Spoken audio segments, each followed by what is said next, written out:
On va se pencher sur une analyse technique du framework Karma, une approche vraiment intéressante pour un autoscaling Kubernetes qui se veut à la fois intelligent et résilient. Alors, pour bien comprendre, tout part de ce constat. Cette citation, elle met le doigt sur le problème fondamental. Les systèmes d'autoscaling qu'on connaît, les systèmes classiques, ils sont pensés pour des variations de charge plus ou moins prévisibles, mais ils se retrouvent complètement dépassés face à la complexité et parfois même à l'hostilité des environnements d'aujourd'hui. Une attaque des DOS, une série de pannes en cascade, et voilà, une infrastructure qui se base uniquement sur des seuils de CPU peut vite se retrouver à genoux. Voici notre feuille de route pour décortiquer tout ça. On va d'abord bien cerner les limites actuelles. Ensuite, on présentera la solution Karma, on va plonger dans son fonctionnement, examiner ses performances chiffres à l'appui, et pour finir, on explorera les pistes futures de cette recherche. Allez, première partie, on va se concentrer sur les raisons pour lesquelles les méthodes qu'on utilise aujourd'hui, eh bien, elles ne suffisent tout simplement plus. Le HPA, le fameux Horizontal Pod Autoscaler de Kubernetes, c'est un super outil, ne nous méprenons pas. Mais son problème, c'est qu'il est, par nature, réactif. Il attend qu'un seuil soit dépassé, par exemple 80% d'utilisation CPU, pour commencer à agir. Sauf que dans un scénario d'attaque, ce temps de réaction, c'est un luxe. Le vrai besoin aujourd'hui, c'est de passer d'un système qui subit et réagit à un système qui anticipe, qui se coordonne pour préserver la résilience de l'ensemble. Et c'est précisément là que Karma entre en jeu. Il ne s'agit pas d'une petite amélioration, mais bien d'une approche radicalement différente. Attention, Karma, ce n'est pas juste un autoscaler de plus, non, non. C'est un framework complet qui s'appuie sur ce qu'on appelle un système multi-agent. L'idée, c'est de ne plus avoir un seul cerveau central qui prend toutes les décisions, mais plutôt une véritable équipe d'agents spécialisés qui travaillent ensemble. Et voilà le cœur de l'idée, la décomposition. Au lieu de demander à une IA de gérer un objectif immense et flou comme maintenir le service, on va découper ce problème en missions très précises.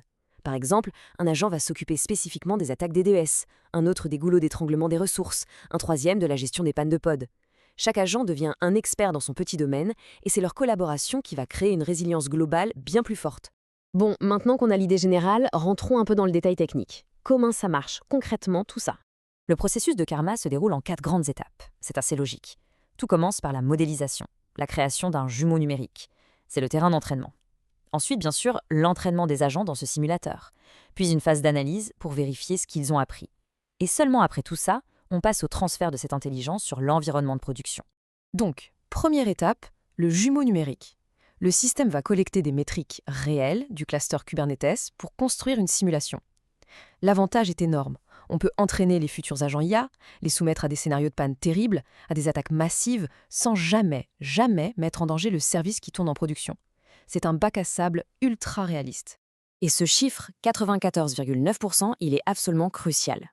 Pour que l'entraînement serve à quelque chose, il faut que la simulation soit la plus fidèle possible à la réalité. Karma utilise un modèle de type perception multicouche, un MLP, pour prédire l'état suivant du cluster. Et il atteint cette précision de quasiment 95%. C'est cette fidélité qui va garantir que les stratégies apprises par les agents dans le simulateur seront efficaces une fois dans le monde réel. Une fois qu'on a ce super terrain de jeu virtuel, on passe à l'entraînement. C'est là que la magie de l'apprentissage par renforcement multi-agent opère. Les agents apprennent par essai et erreur. Ils sont récompensés quand leurs actions collectives améliorent la résilience du système et pénalisés dans le cas contraire. Petit à petit, ils développent des stratégies collaboratives de plus en plus sophistiquées. Et pour que ce soit bien concret, voilà quelques exemples de ce que font ces agents. On a le gestionnaire des DOS. Lui, son job, c'est de repérer les attaques et d'isoler le périmètre. Le gestionnaire de goulot d'étranglement est une sorte de contrôleur aérien des ressources. Il s'assure que tout est fluide. Et puis, il y a le gestionnaire de panne, qui est un peu le secouriste d'urgence. Dès qu'un pod tombe, il le remplace. Chacun a sa mission, claire et précise. Et enfin, la dernière étape, sans doute la plus délicate, le transfert vers la production. Déployer une IA qui peut prendre des décisions sur une infrastructure réelle, c'est potentiellement risqué. Karma intègre donc des garde-fous essentiels. Par exemple, les actions des agents sont plafonnées pour éviter une décision absurde comme créer des milliers de pods d'un coup. Et si jamais le système détecte un état qu'il ne comprend pas, il peut automatiquement basculer sur un HPA standard. La sécurité prime. Ok, tout ça, c'est bien beau sur le papier. Mais en conditions réelles, sous pression, ça donne quoi par rapport aux autres? Allez, regardons les chiffres. Ce tableau, il est très parlant. Il compare Karma à d'autres systèmes pendant une simulation d'attaque DDoS. On voit que le HPA classique de Kubernetes, le KHPA, met plus de 80 secondes à se rétablir, et pendant ce temps, la disponibilité du service chute à 65%. C'est énorme. Karma, de son côté, se rétablit en 33 secondes et maintient une disponibilité de plus de 90%. Les chiffres parlent d'eux-mêmes. Et ce graphique, il illustre ce point de manière encore plus frappante. Le temps de rétablissement, c'est une métrique critique. Chaque seconde compte. La barre de Karma est plus de 2 fois plus courte que celle du HPA standard. C'est toute la différence entre un système qui subit et un système qui anticipe de manière coordonnée. Et si on prend un peu de recul, si on regarde le taux de réussite global pour maintenir la résilience sur tous les scénarios de test, pas seulement les DDoS, eh bien le constat est le même. Avec quasiment 91% de réussite, Karma surpasse ses concurrents les plus proches de plus de 10 points. Ça montre vraiment la robustesse de cette approche multi-agent. Donc, s'il y a une chose à retenir, c'est vraiment ça. Le succès de Karma vient de sa capacité à anticiper et à coordonner une réponse. Ce n'est plus une seule action basée sur un seul seuil, c'est une multitude de micro-décisions prises par des agents experts qui permettent au système de s'adapter et de survivre à des conditions vraiment extrêmes. Mais l'histoire ne s'arrête pas là.